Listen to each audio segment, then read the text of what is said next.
T versus the Muslim as well. But before we're going to show you that, guys, I'm going to tell you all about, in case you missed it, DreamHack Bucharest, which took place last weekend in a special edition of the EU update.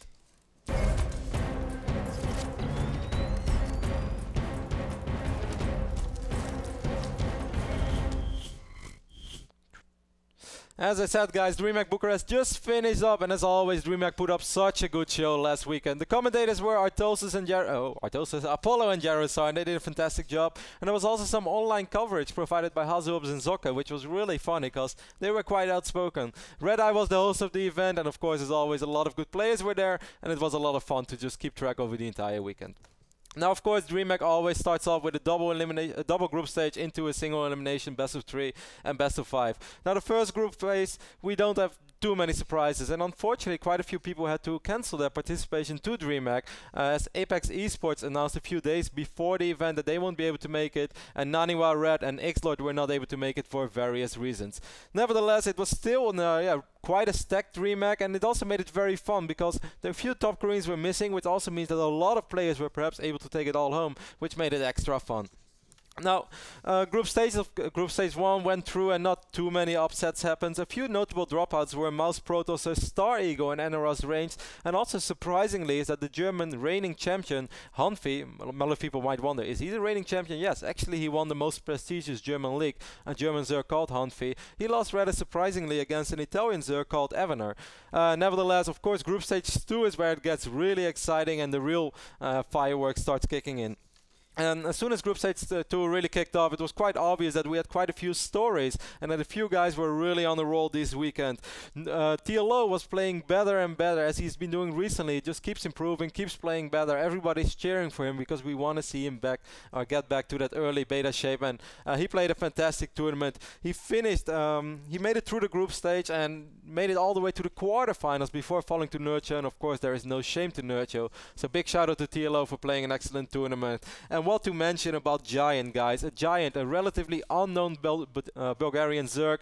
Some people might know him if you live in Europe. You might have seen his replays, but he never had a big breakthrough. But this weekend, Giant was fantastic. He finished on top of Group F, above players like Quantic, the STC, and Acer Paranoid. That's right, a teammate of Nurture. So that was a great performance. And Giant in the playoffs played against Nurture in the first round. And guys, he was up 1-0. And the second game on Ohana, Giant looked amazing. He played great. He was ahead. Everything was working for him, but Nurture wouldn't be Nurture if he find somehow, some way back into this game, and eventually Nurture was able to advance. But big shout out to Giant, who played a fantastic tournament.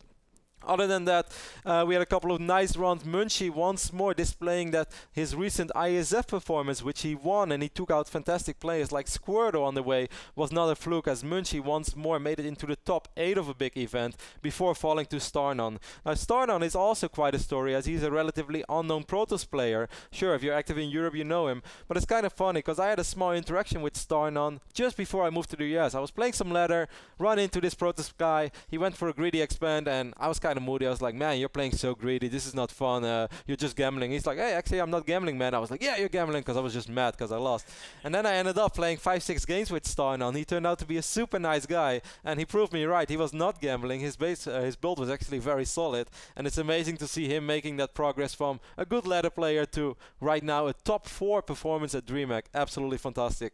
Of course, Mana had another great run at DreamHack. I don't know how Mana does it, but somehow, someway, he just keeps making big runs at big offline events, having another top 4 finish, just losing to Bly in the semifinals.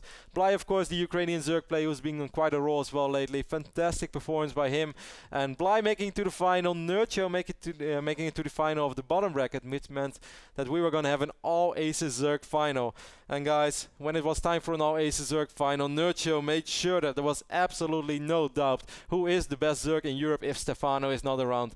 Nurture, after winning Home Zerg Cup 4, as we have that beautiful picture on our screen, finished up winning DreamHack Bucharest as well, taking out Bly 3-0 in the finals, and just overall playing a fantastic tournament.